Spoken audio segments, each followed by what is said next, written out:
finishing right now the 40 days of prayer. Q, do you remember when you first started coming by and being here on Sundays? We talked about 40 days of a focused prayer. We've prayed for those people who have been marginalized. We're concluding it. The 40 days. It's been it's been 40 days approximately since we've known each other. So lights, camera, action. Let's conclude our 40-day time together of this specific theme. Hi, and welcome to this last week.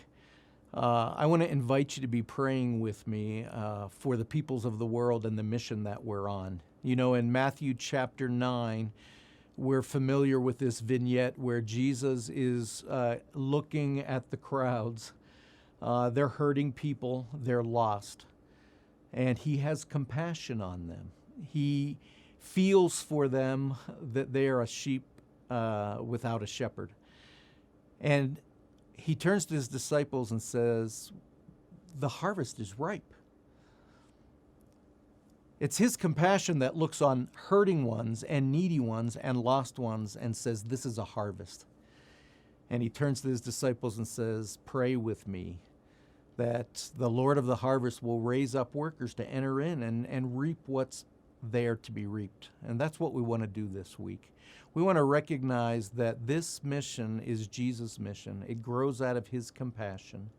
And as our hearts become more like his, we'll pray. We'll pray for the lost. And praying for the lost always calls us to action as well. And we'll pray for workers in the harvest, those that have gone and those that have yet to be raised up. And we'll pray in ways that ask the Lord to open our own hearts, that we might be more committed and more actively ready to be called upon by the Lord of the harvests for the mission that he's on. It's about us being in step with him. So would you join me in praying this week? And would you flip through these pages of our 40-day journey that bring it to an end, asking the Lord of the harvest to be at work afresh and anew in our lives, in our day, and in this world. It has been our desire to show the videos that were prepared for us to kind of introduce the day's theme. And the theme that we're dealing with on the principle of the 40-day adventure is mission. What's our mission? I was at my local oil changing place. I'm being filmed, so I'm not going to say what the name of it is, but you stop for oil there to have your oil changed. That's about as good as I'm going to do. And they have posted where all their workers can see, without fail, their mission statement. So I have stopped there. This time I didn't stop for oil change. The local place where I stopped for an oil change, they know me. I've been stopping there as long as I've been living here for almost 30 years. One time I stopped there, and this is a rabbit trail, so I'll tell it really quick. Can you listen really quick? I stopped there with a brand new Subaru that we had, and the people said, you need to change your transmission fluid too. And it was right about 19,000 miles. For me it was brand new, but 19,000 miles. So I said, then change the transmission fluid. Make a long story short, they put the wrong fluid in. And so my wife tells me after I've had the oil change and the transmission fluid, because you have to change that, I guess, every now and then. I'm not very mechanical, so they tell me what I have to do, and I trust their counsel. Then we found out later that on the manufacturer's handbook that came with the car, little fine print, must use Subaru transmission fluid only, or warranty is null and void. Now, you know the book is about yay thick, and this was on one little thin page in fine print. Now, how many of you have read your owner's manual of any car? I mean, where's the sport to that? So my wife, after getting that changed, a couple of days later, she says, Lee, something's wrong with our car, and it just doesn't shift like it used to. And so we took it back, because it's still under some warranty. I had a factory warranty from Subaru, and I took it back, and we get this call, hey, somebody put the wrong fluid in your transmission. So why was I doing? Oh, remember, still talking about mission statement. Brandon, will you help me out? The thing I'm staying to in case my brain goes somewhere else is mission statement. Thank you. So I took my car to Subaru and they said, sorry, your warranty is no longer in effect because it's the wrong fluid. You have to take it to that place where you stop for oil. And I went to that place back there, and they did not do it on purpose. They had not got the memo that truly, and by the way, if you got a Toyota, watch out. You better get Toyota fluid. If you got a Honda, you better make sure, because there was a transition time of about a 2-year window where the fluids, not everybody heard about these required fluids. Make a long story short, that mission statement that they had at this place where I stopped for oil, they fulfilled it. The owner actually, who now is, I'm not even sure if he's still alive because the story's a little old and the owner's an older person, and if the owner sees this from this place where I stopped for oil, sorry, I didn't know if you're alive, but I still want to say thank you, because they made contact to me and said, no matter what, you did nothing wrong. So we'll take care of you. And I don't even know how it got settled, but we ended up with a brand new transmission put in that car. Then Subaru, by the way, their transmissions don't ever go out, so we had to wait for a transmission to be shipped all the way from wherever Subarus are made. It had to make it across the water, across the oceans, and shipped across the United States to get here. And then Subaru made sure we got a different car if we wanted, if we weren't confident. So everybody fulfilled their mission statement in very nice ways. I took a couple minutes for that. I feel better now, though. And by the way, if you need to have your oil changed, I know a couple places you might want to stop to have your change because they kept their mission statement. But what is our mission statement? We just heard from the Christian and Missionary Alliance. The Christian and Missionary Alliance has just declared they didn't make up anything new. They're not very creative out at the Christian Missionary Alliance. Now they're really not. They just keep taking the same things that are found in your New Testament and the quotes that are spoken of by Jesus, and they just keep proclaiming that around the world. So I'm not going to give you something new. In fact, what I'm going to still give us all is something very old, but it might seem new to you because there's messages, and I promised a few characters in this very room today, though we have a few characters, that I would share something that is absolutely true and life-transforming. I just heard the man on the video say something about having the heart of God, God's heart, and that's what we're going to talk about for the next few minutes. Please don't get lulled. Please don't get sleepy, and I'm going to try to stay so on track. This message is without a doubt clear and concise. So, with that said, I hadn't even seen that picture that's on our screen behind us. I don't know if our camera can focus on it. What the world needs now. Love, sweet love. Is that how I sounded? That's not even your regular voice over here. Hey, no, really, that's why I call it. This is a series, and it's going to be a 2-week series at least. And today I'd like to just let you know, we're going to talk about what the word love. I mean, I'm serious. That's kind of, oh, wow, church, they're going to talk about love. Good night. I'm taking a nap. No, I'm telling you, we are going to say some things. You're going to hear some things that I had a man tell me. Well, even more than one man has said this.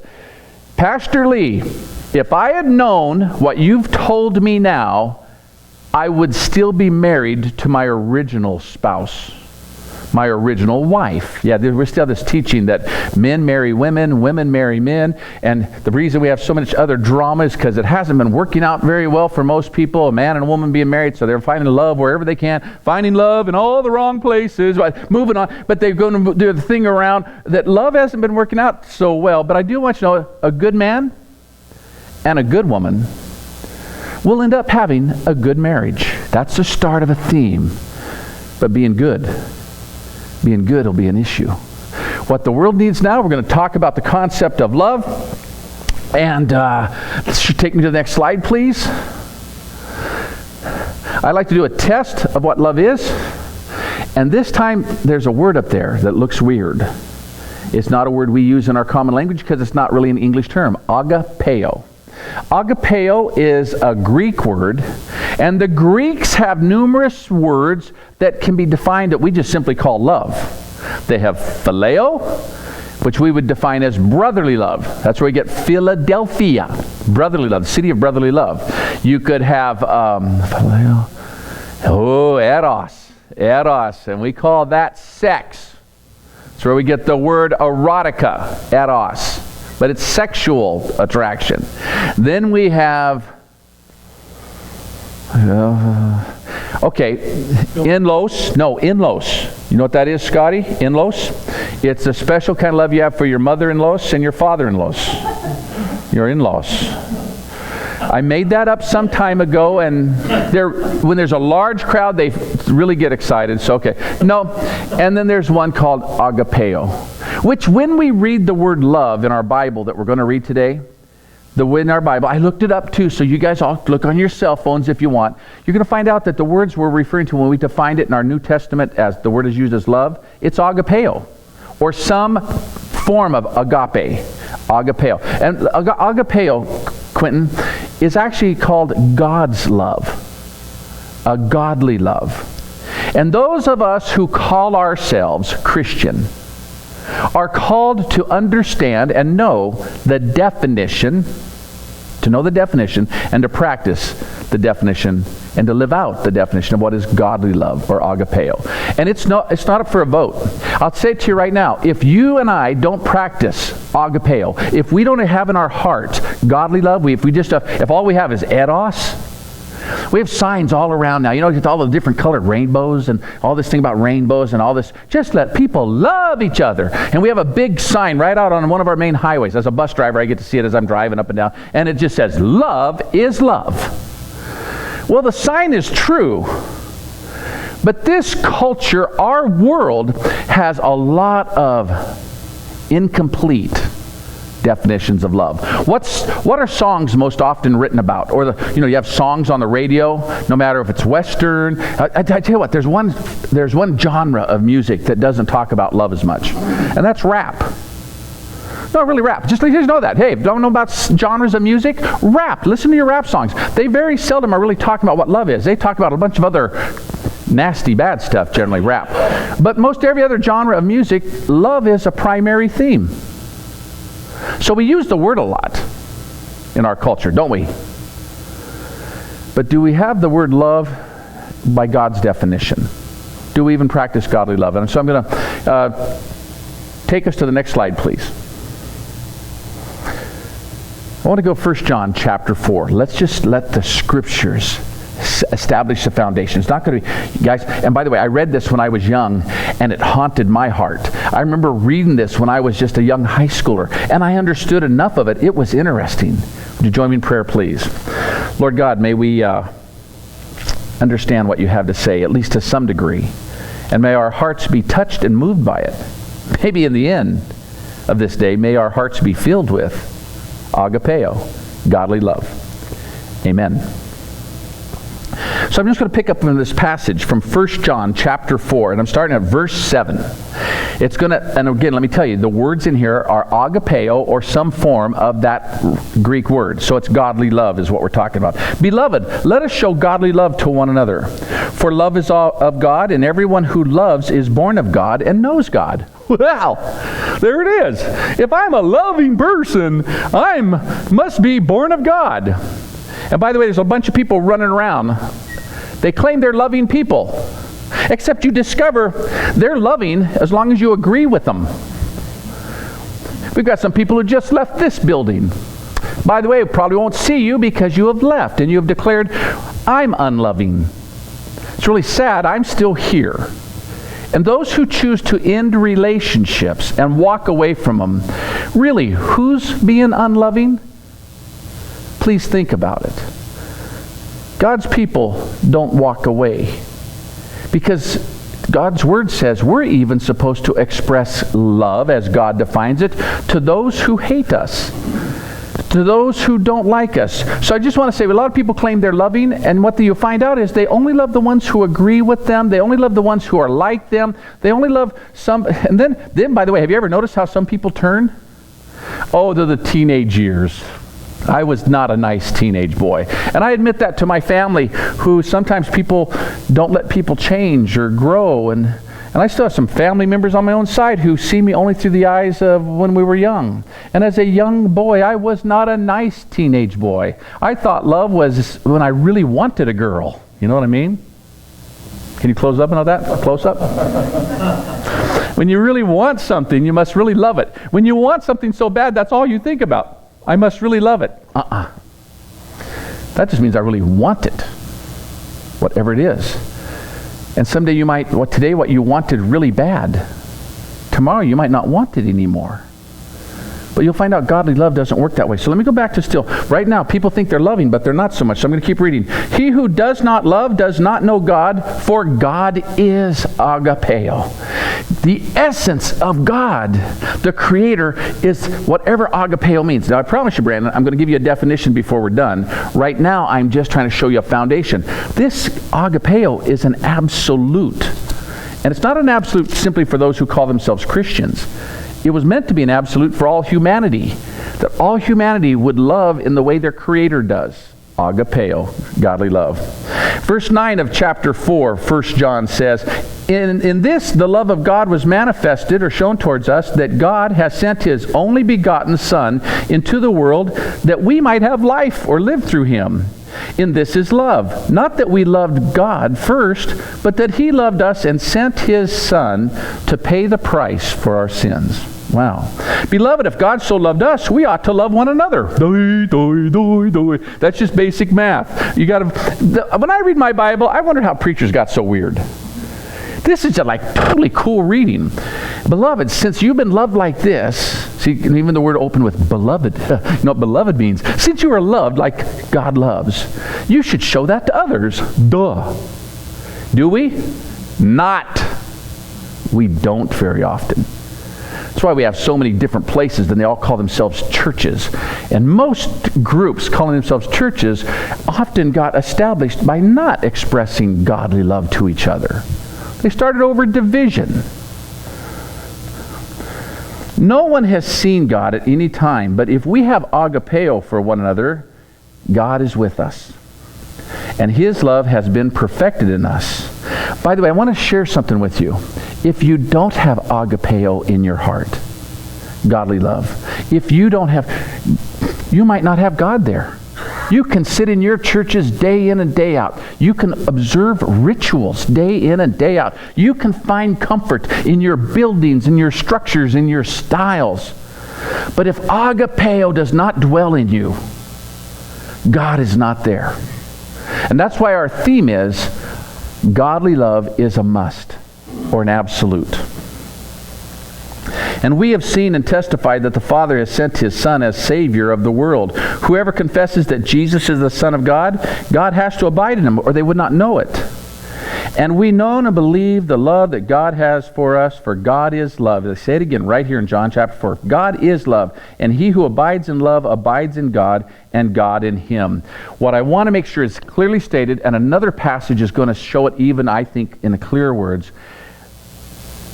Agapeo, or godly love, again, there's no exception. It's the absolute. In fact, I'm going to skip over to one of my favorite verses, to John chapter 3. 1 John 3, it just says in verse 14. You're right close by it. I'm in 1 John chapter 3, verse 14. Hear these words. We know that we have passed from death to life, because we love. Now, it doesn't just say because we love. 1 John 3:14, we know that we have passed from death to life because we love the brethren. And he who does not love his brother abides in death. Have I read too much? Have I lost your attention? I'm sorry if that's the case, but it's not my fault, it's yours. It's not my fault, it's yours. We're so quick to have to hear everything, but I'm telling you the facts. If you do not have an agapeo in your heart, God is not there. It's an absolute. Now, what is godly love? Now, I'm going to turn you from there. Next slide, please. Oh, wait, let's go back one, please. Especially, go back one. Read this with me out loud, please. For love is of God, and everyone who loves is born of God and knows God. He who does not love does not know God, for God is love. Do you guys get the absolute biblical foundation for this? Now, next slide, please. The atheist cannot agapeo. I just want to make sure you have that. I've never said that before, and I'm going to say it. That verse we just read declared it. You can't have agapeo if you don't have God in your life. And I know this as a fact, because that's my story. That's my testimony. Let me tell you, if Jesus didn't come into my life, my definition of love would have been this. I need you. I want you. I can't live without you. I must have you. By the way, some of you have gotten relationships with some really dysfunctional, abusive people. Because it used to be mainly men who were that way, but now there's women who can be just because I want you so bad, I must love you. What did all those sentences start with just a moment ago? I need, I want, and by the way, there's something about love and selfishness. They don't go together. Something about love and selfishness. That person just said, you really... And so we're going to tell you today, next Sunday, I pledge to you, Lord willing, and we all make it to Valentine's Day, the 14th, I'm going to be teaching what love is. But today, we're going to feature what love is not. The atheist cannot agapeo. So what can you expect from an atheist? I don't have a choice. Can they be loving? Yes, they can to some. This very week, I heard a story on one of our major networks about a lady who was living pretty rough and wild. But she had a daughter. The daughter was living just as rough and wild out in the rough, tough drug world. And for some reason, seriously, talk about a woman's choice. You guys know that's usually talking about abortion. Women get to choose. Well, this mother had a daughter, and some bad guys were out to kill her daughter. So on the news, this very week, I heard the story that the mother dressed like her daughter in her daughter's clothes. When the bad guys came, she hid her daughter, and the bad guys killed the mother. Now, I think that mother had love. Don't you think so? Even had a godly love. She laid down her life for her daughter. Instead of letting the baby pay the price for the mother's behaviors, the mother died for her daughter. They caught the bad guys, is what I understand, and so that's the story. So can a person who doesn't believe in God or follow Jesus love? Yes, they can. But they still won't love like Jesus defines godly love. Because that mother died for someone she loved.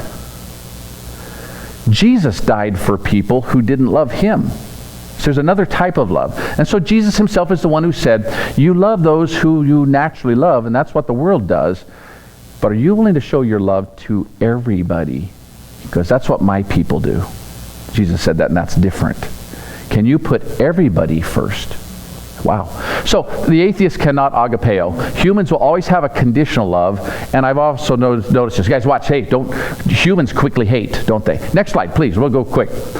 Now, what love is not? I have to take you on a journey. Again, we have, go to 1 Corinthians with me. And this is something I think even a group called the Birds made a song about this. Was it the Birds? Did I get it right? So I have it right on the next hour, but it's not going to matter because it's not being filmed. But I think it was a group called the Birds. To everything, turn, turn, turn. And then something about love is, well, I'm going to tell 1 Corinthians 13, but I want you to pick up right at verse 1 with me. 1 Corinthians 13:1. Though I speak with tongues of men and of angels, but have not love, I become a sounding brass or a clanging cymbal. Does that sound good? Clang, clang, sounding brass.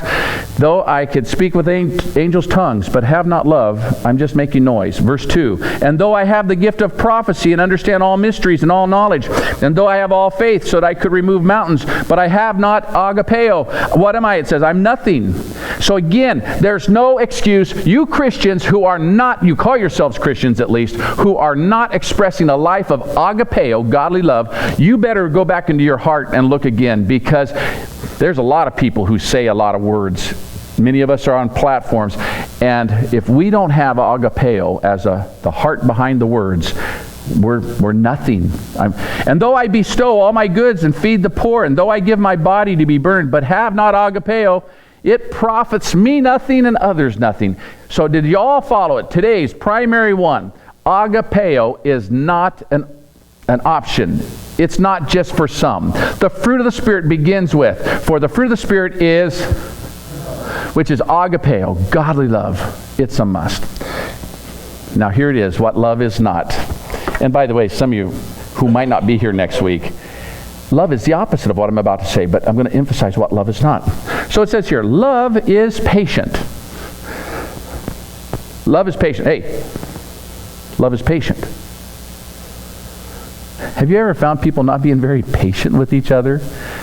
Boy, one of the most unloving things I see churches do is when one Christian shows impatience to another, doesn't give them time to grow, doesn't give them time to change.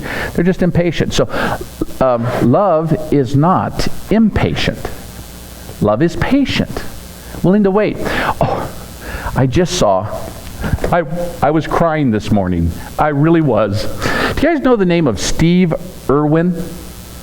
He was a naturalist. He loved doing animals and seeing animals, and he took us on adventures and journeys. That's Steve Irwin. You guys know who I'm talking about? He died. And I think it was about 7-8 years ago. I don't know the exact date. It doesn't matter for the story what I'm sharing.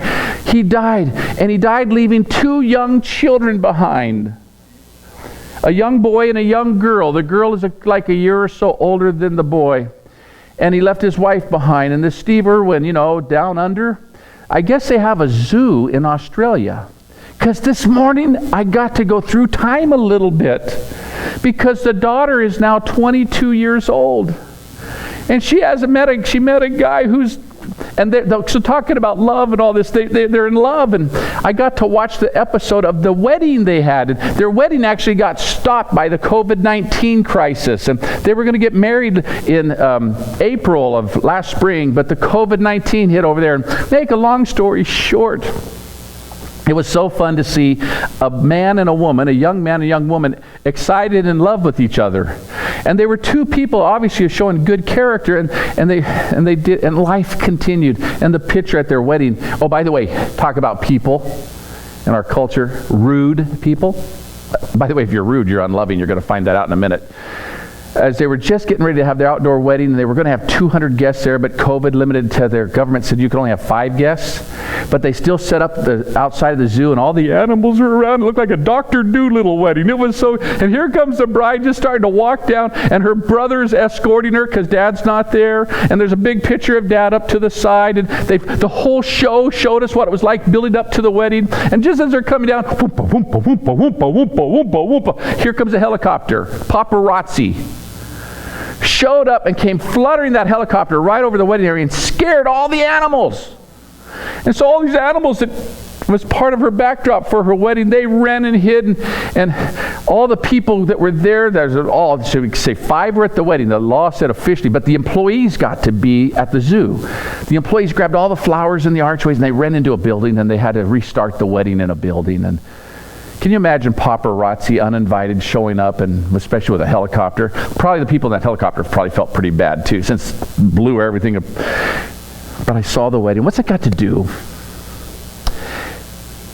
I got to watch this young man and this young woman.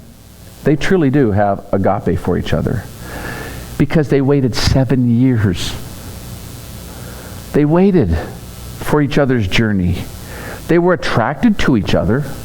And I could take you on a story in the Bible that has a 7-year story. There was a guy, he wanted to marry a wealthy man's daughter, and he said, yes, but you have to work for me for 7 years. Hey, my father-in-law, well, I feel like I worked for him for about 7 years too, come to think of it. Well, in any case, 7 years. And so when he finally, after 7 years, it's their wedding day. They walk down in a Jewish wedding. They have a veil, and they walked up, and when they walked up to the wedding, the guy lifts up the veil, and it's not the right daughter.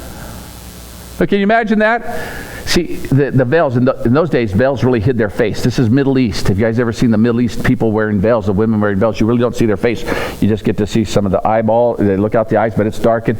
And the guy put the wrong daughter in there. You know what the man said? In those days, you could have more than one wife. The man said, well, you got to work for me for another 7 years if you want the other daughter. How long are we willing to wait for someone because we love them? Chad, I know you're a dad. You have a daughter. 7 years. Too bad you don't have another daughter. Could get 14 years out of them if you want a biblical wedding. Whoever that him would be. I'm just saying whoever. No pressure. It's okay.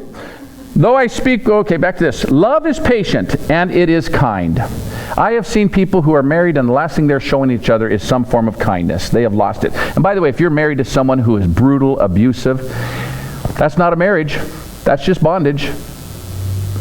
I've met some cowardly men through my years as a pastor. They're brutal, they're harsh, they're not godly in their behavior, they don't show the grace or compassion of Jesus, and when finally a wife says, I can't put up with this anymore, and steps out of the marriage covenant, that man comes and says, see, she left me, she broke the covenant. Oh, you guys, we've gotten sick in this culture, haven't we? Did you know that the broken marriage rate in our culture and the broken marriage rate in our churches are about the same? The broken covenant rate, which is supposed to be the irrevocable relationship, the relationship that is committed until one of you no longer lives. That's called being family, by the way. It's family, but even families today are breaking up right and left all around. And the problem is always someone else's. But the problem really is people just don't know what agape is, and they're not living it with each other, a godly love. I'm going to move on here. Love is patient, but this kind of love is not impatient. Love is kind. And what's the opposite of kindness? A whole lot of words come to my mind, so I'm not sure what they would be, but you guys know what it is. You thought someone would make you happy, and now that you're not happy, you take out your anger and aggression on them in many unkind ways. Love does not envy. Love is not jealous. Can you imagine couples being jealous of each other? It happens. In fact, I think in the long run, women have been jealous of men in many ways, in many relationships. That's why women have stood their ground and said, sad thing is they didn't become kinder in most women's liberation and most liberation movements. You start finding that the people who want to be liberated become as harsh and as nasty as the very people. In my growing up, I saw women who were going to be liberated, and they just acted like the nasty men that were hurting them. Started looking like them, too. That one I had to throw in there because it's true. Okay, love does not parade itself. That means does not demand it its own way, and it is not arrogant. Bottom line, if it's selfish, it's not love. If it's selfish, it's not love. A long time ago, by the way, if I were to ask this of anybody, give me the definition of love. Give me the definition of godly love. And I've sat around with groups through the years. I've sat around Bible study groups and small groups of guys. Tell me what you think love is. I pity the child who goes to you people. Because when I asked what is love really, what is godly love, how should a man and a woman love, how should a family love, the answers come back very limited and weak. I even had one guy prove it. Years ago, a pastor, when we asked the question of him, how do you know if you're in love? How do you know if you're in love with someone? And the answer comes back. He came back with, well, does your elbow itch when you're around them? And the point he was making is we have so many different incomplete definitions of love. Most people couldn't know if they're in love or not because nobody's really taught them. I can guarantee you this, the world isn't teaching it. This world isn't teaching people what godly love is. It's not. It's just the opposite. So I'm going to go with this list. It's not long, and it's going to have a great closing here at the end. So love, I'm back at verse 4, chapter 13 of 1 Corinthians. Love is patient. It is kind. Love does not envy. Love does not, that means not jealous. Love does not parade itself. It's not puffed up. Love does not behave rudely. Do you know what is disgusting? Lainey, I'm going to tell you something disgusting. When a guy wants you, he'll dress up for you. He'll look styling when a guy wants you, Lainey. I just want you to know that. And he'll look extra. He'll even brush his teeth more than once. I know this for a fact. I did that numerous times myself when there was a lady I was after. The problem is it's 43 years after we've been married and I still brush my teeth. I still open the door for her. I still will show her. It says here, love does not behave rudely. Only when we're angry at them, we might do something rude. Cut them off. Don't let them visit and finish making their point. No, love, bottom line, doesn't behave rudely anyway. It's not loving if it's rude. So don't ever let some guy be in your life tell you he needs you, wants you, can't live without you, Lainey, unless you see that he is kind, unless you see that he is not selfish, and he actually puts you before self. Don't fall for there's a closing coming, but love does not seek its own. That means not selfish. It's not provoked. It's not easily provoked. What was that? By the way, some of you guys, it already happened here. It's happened here in this very building numerous times. You can tell that a relationship is losing its connection. Have you guys ever been at home, and especially guys, I'm talking about you married men, have you ever been home and you just kind of sense something's different about your spouse, so it's not as, there's deeper sighs you hear, They go off into the kitchen or wherever they go, and the cupboards seem to make more noise than usual. Bam, bam, bam. And then you say something very caring and kind like, honey, is there something wrong? No. Okay, thank you. I just want to know. And we move on and watch the rest of the game or whatever. The truth is, and ladies, it can happen with you too. You ever see that guy who doesn't come and show up and treat you as special as he used to? He does not care to hear you or whatever. This whole journey, what love is not today, love is not rude. It's not. If it's rude, it's not love. It's not easily provoked. I love this. When you're attracted to somebody, you have a wider margin of care. They do something, well, they didn't mean to disappoint me. Love, moms know what I'm talking about. Come on, you mothers.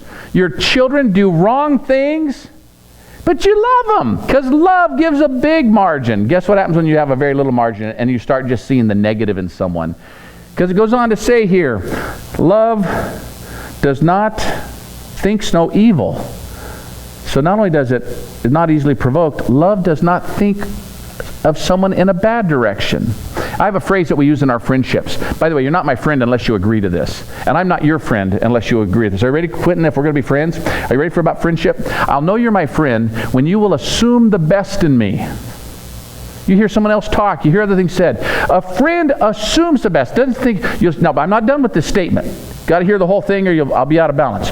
A real friend assumes the best in the other until the worst is proven. So don't just assume the best in me, people. Don't.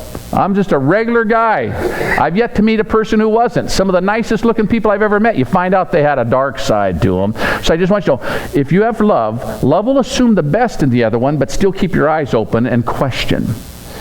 One of the most foolish, I was going to say dumb, but that's not necessarily a nice word, because dumb means just not able to talk. One of the most foolish things I've ever heard people say is, well, we're married, you're supposed to trust me. That's as goofy as a teenage child saying to his parents, what's the matter? If you loved me, you would trust me. Insane.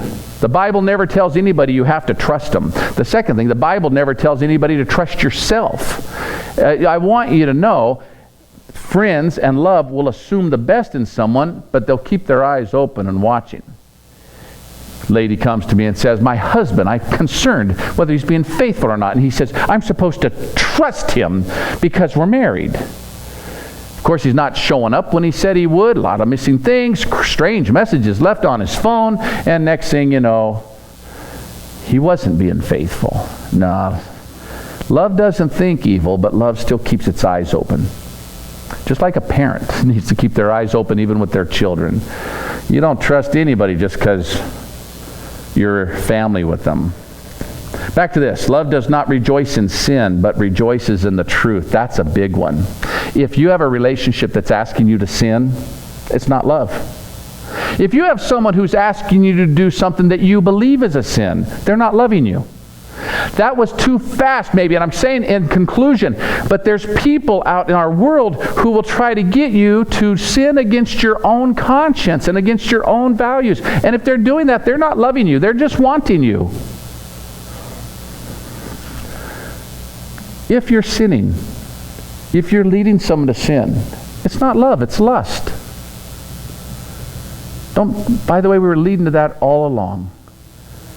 What's going on in our world isn't a lot that deals with what God calls love or godly love. What we're dealing with in the world is what God would call people lusting. Lusting for each other, lusting for what they want. And after you don't want it anymore, guess what the lusting person does? Moves on to the next thing that person lusts after. I'm almost done. Love, though, bears all things, believes all things, hopes all things, and endures all things. Love never fails. So guess what not loving is? Love does not ultimately believe in you. Love does not care for you like the teenage breakup. The boy wanted her at one day, and now he's back in the locker room calling her a dog, a pig. And by the way, I'm saying these things so the young generation knows I know what they go through, and you should too. If someone at the end of a relationship, if you don't marry, you should still be friends. Did you hear that? If you don't marry, you should be able to still end as true friends. Not everybody's meant to marry each other, but we're all meant to be able to be friendly to each other and caring to each other.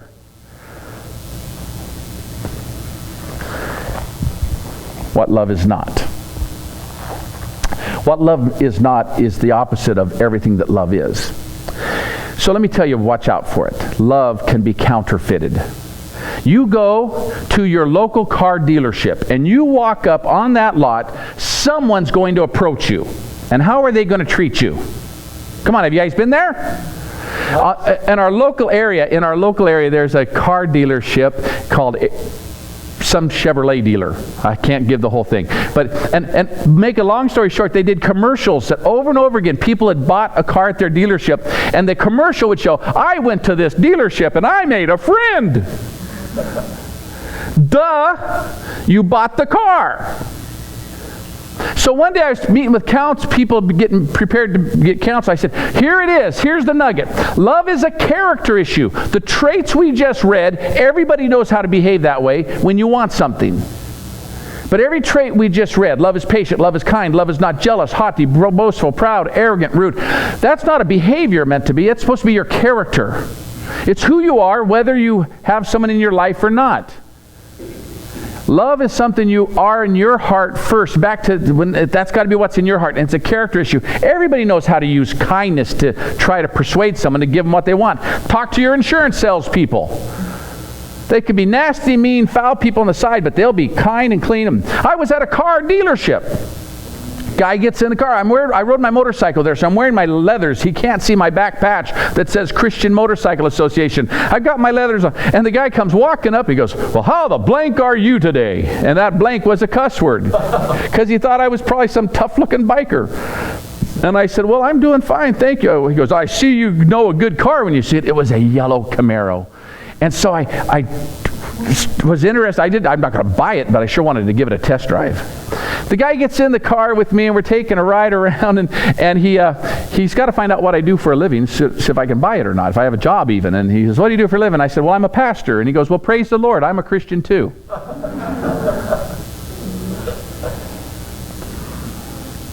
How many of you have run into that in your relationships? You thought you met someone who was compatible, and then when you didn't give them what they wanted, and by the way, when you say no to a salesman, try going to a timeshare seminar. A timeshare where they're trying to sell you timeshares, and say no to them. They treat you so kind. I was at one, boy, they were going to give us champagne, but we're not drinkers. So they brought a sparkling apple drink, whatever.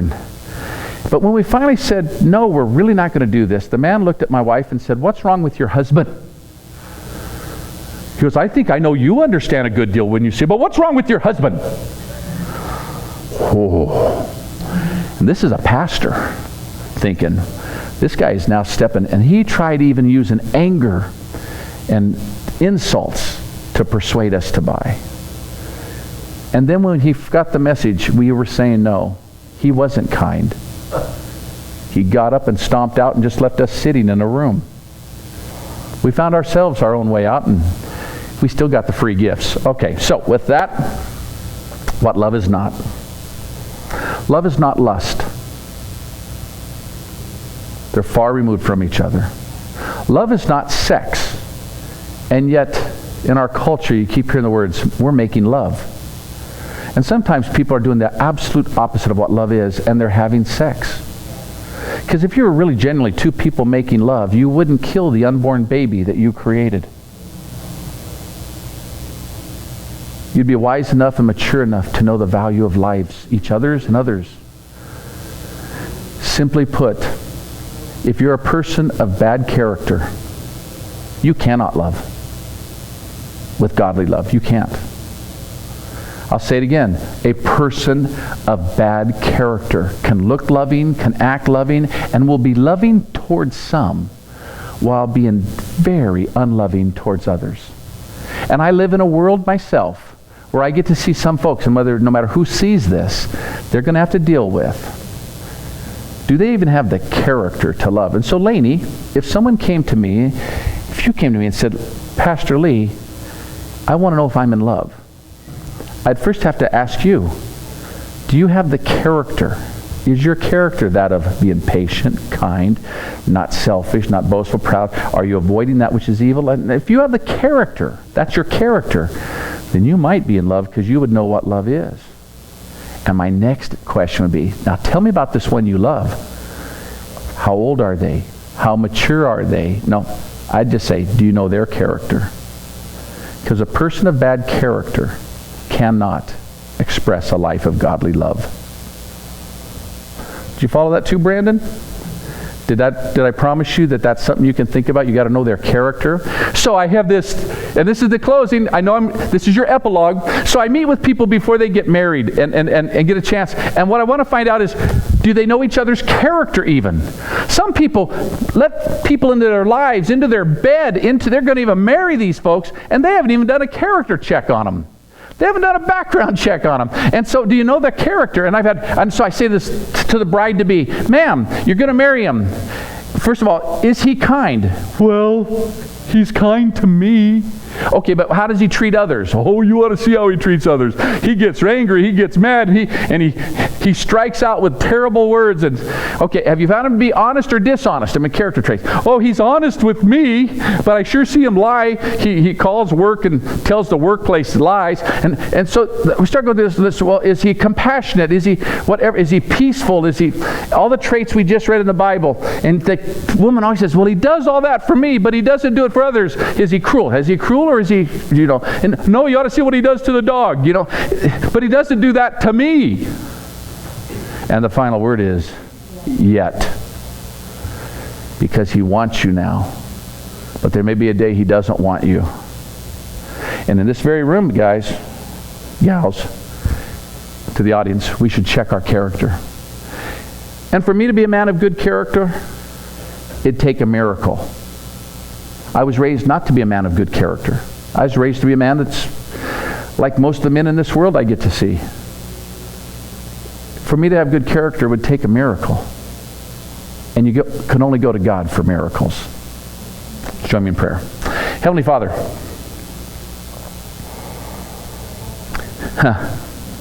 epidermis never matters. Epidermis never matters. Color of skin does never matter. Character always matters. And in order to love like God, we need your character. In order to have godly love, we need your character. Please raise up teachers to go out and share that in this world today. And all who agree would say, go in peace, go in love. God bless.